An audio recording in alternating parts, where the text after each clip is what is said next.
Deputy Governor Nyeri one time. Thank you. Thank you very much. Mine will be very brief.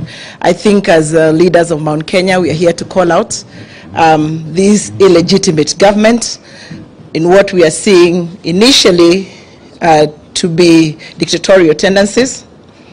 We saw and we are seeing how they are continuing to speak. We want to call out this government on especially the finance bill.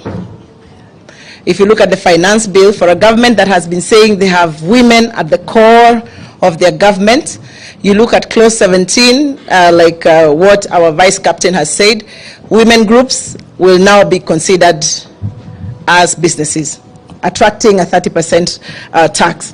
And the story of Mount Kenya, especially those of us who have grown up in Mount Kenya, is that as our fathers were working, our mothers are very involved in chamas and in merry-go-rounds.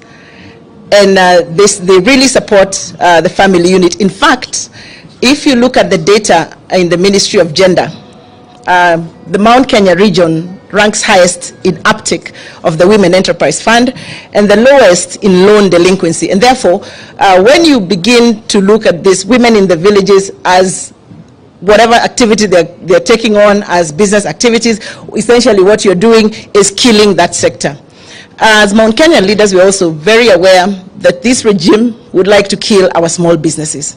If you go through the finance bill, once again, if you sell chai and mandazi, those small vibandas that we have in the village, and you only sell 1,300 shillings a day, those are 10, 12 cups of tea and mandazi in the village, you will now be paying to this government about 15,000 shillings a year.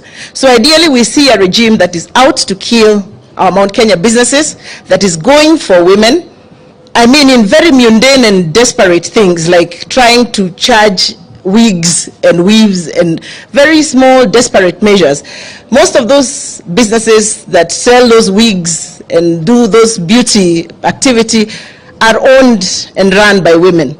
So as women of Mount Kenya, we are seeing a regime that is out to hurt our businesses, that is out to hurt our activities as women, and therefore we want to call them out at these very early opportunities to tell them we will not stop to say that, and we will not be intimidated to say that for an illegitimate regime, I think you have a lot of guts to do what you're doing. I thank you very much.